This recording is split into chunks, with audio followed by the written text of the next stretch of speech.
Monique Morazain, thank you very much for taking our call and welcome to Radio Canada International. Thank you for having me.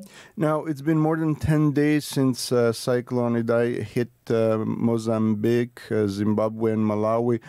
You are in Harare in Zimbabwe. What's the situation there right now? So I am in Harare, but our teams are on the ground in the affected areas. So since the earthquake, the main issue has been access. It has been, since the cyclone, I'm sorry, it has been the access. And so the main areas that have been the most affected, there has been issues in terms of logistics because of damage to roads, the flooding, collapsed bridges, and just logistical issues in terms of accessing the most affected population. The damage have been quite important, and we're talking now of 250,000 people affected in those areas. But we're expecting figures can increase as well, as rescue operation continues and as we get more information in the coming days. It's a cyclone that has hit the country very seriously.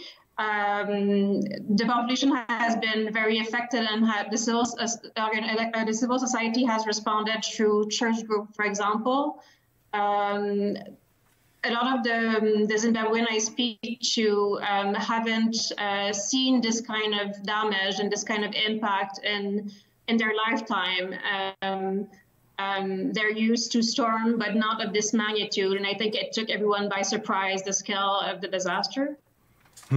So how are people coping with this, something that they have never experienced in their lives, and, in a country that was already fragile? It's been very difficult, and we're yet to assess the complete damage and the complete impact. But what is important, I think, to know is that there has been, there was a drought when the cyclone hit. So the affected areas were already struggling with some food security issues.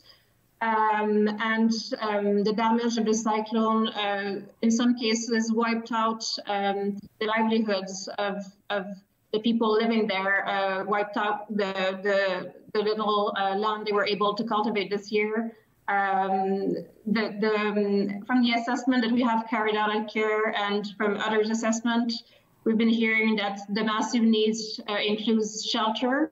There's been village completely wiped out of their houses, very important damages. And the wash as well is very concerning. So water sanitation and hygiene is a main priority because also of the risk of waterborne diseases in those situations. And the fact that, cholera and other waterborne diseases were already present in the country. So those are some of the priorities right now for us. Okay, can you tell me about the work that your charity, Care International, is doing to alleviate some of these conditions? Sure. So we have started distribution of water sanitation product and hygiene kits to the affected areas. And we're also doing NFI distribution, which is non-food items, and it includes some basic products to help people regain a sense of normalcy, including utensils, some cooking equipment, things that can help them sort of manage and cope in the next few days. And we are planning shelter response, supporting families with rebuilding their houses, either through cash transfers or direct supply of materials.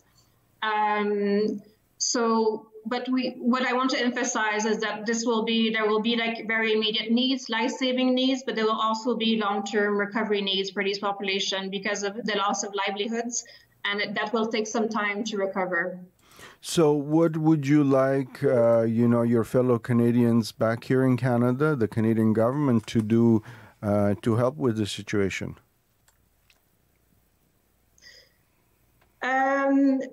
Obviously, I mean, we do have some funding to start up the response, but we always appreciate donations. The scale, the magnitude of the crisis is quite important, and we are trying right now to secure more funding. So I think an easy way for Canadians to contribute is to donate to, reputable agencies like CARE.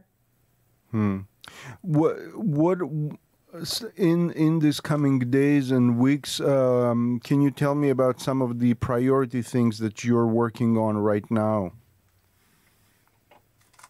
So right now we completed our first distributions, and we will continue that in the coming days. So one of the most affected areas was out of access for the last few days.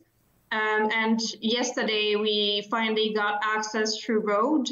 One of the big issues that was aid agency weren't able to reach the population because of the destructions of the road and the mud. They couldn't get in.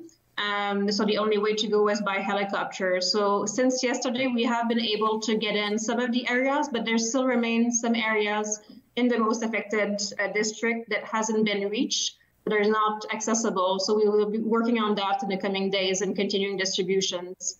And how many people are we speaking about in Zimbabwe alone?